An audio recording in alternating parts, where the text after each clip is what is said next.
Assalamualaikum warahmatullahi wabarakatuh. Perkenalkan, nama saya Anissa Taufik dengan NIM 2508020818. Di video kali ini, saya akan membahas terkait kebijakan publik dalam penanganan banjir di wilayah Aceh, Sumatera Utara, dan Sumatera Barat.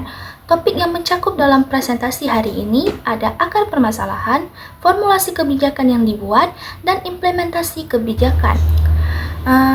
Yang pertama kita akan masuk ke permasalahan dari bencana ini dulu.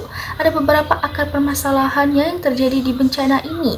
Yang pasti yang pertama yaitu pengaruh cuaca yang ekstrim seperti curah hujan yang tinggi. Tapi akar permasalahan tidak sampai situ. Permasalahan bencana ini juga dipicu oleh masalah lingkungan yang serius, seperti terjadinya deforestasi, yaitu adanya pengundulan hutan di wilayah hulu yang mengakibatkan hilangnya wilayah resapan air. Jadi air hujan akan mengalir dan tidak akan meresap. Dan terakhir yaitu sedimentasi sungai, yang dimana sungai akan menjadi dangkal dan tidak mampu menampung air hujan. Setelah kita mengetahui permasalahan yang terjadi di tiga wilayah ini, kita sekarang masuk ke bagian inti, yaitu bagaimana pemerintah merancang strategi atau formulasi kebijakan untuk menangani banjir di Aceh, Sumatera Utara, dan Sumatera Barat. Yang pertama yaitu dengan menetapkan status kedaruratan. Strategi pertama adalah kecepatan dalam menetapkan status. Mengapa ini penting? Karena dengan adanya status darurat bencana yang jelas secara hukum, pemerintah bisa lebih cepat bergerak tanpa terhambat birokrasi yang rumit untuk menyelamatkan warga. Yang kedua ada mengerahkan sumber daya nasional. Banjir di wilayah-wilayah ini seringkali berskala besar. Oleh karena itu, kebijakannya adalah menarik personal TNI, Polri, hingga peralatan dari Kementerian Pusat Jakarta diturunkan langsung ke daerah untuk membantu evakuasi dan perbaikan infrastruktur yang rusak.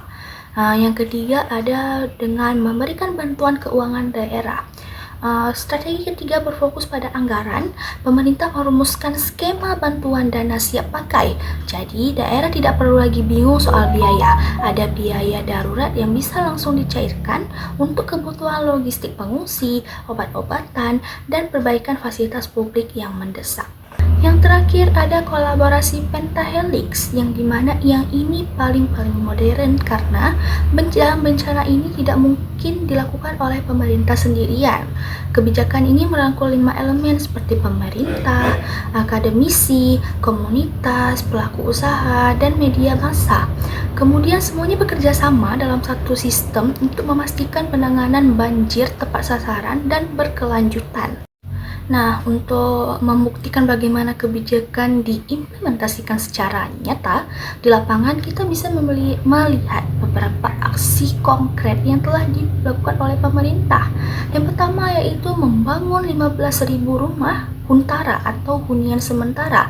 Pemerintah tidak hanya memberikan janji, tapi mengimplementasikan pembangunan rumah atau hunian sementara ini yang ditujukan khusus bagi warga yang kehilangan tempat tinggal total akibat terjangan banjir atau longsor.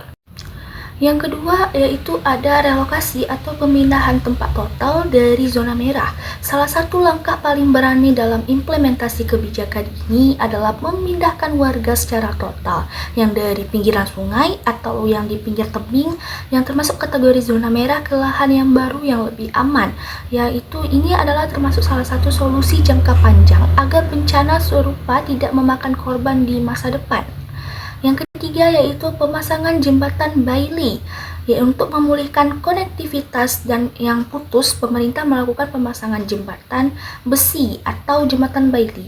Implementasi ini sangat krusial terutama di jalur lintas Sumatera seperti Medan Aceh agar distribusi logistik dan ekonomi tetap berjalan meskipun infrastruktur utama sedang rusak.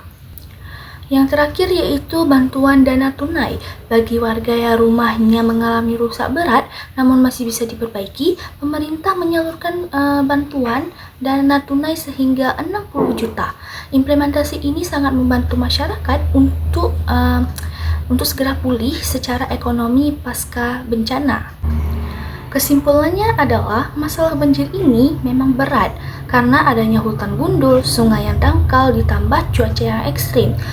Tapi pemerintah sudah bergerak lewat kolaborasi berbagai pihak dan aksi nyata seperti bangun rumah, serta bantuan dana untuk warga. Semoga kedepannya penanganan ini bikin daerah kita lebih aman dari banjir.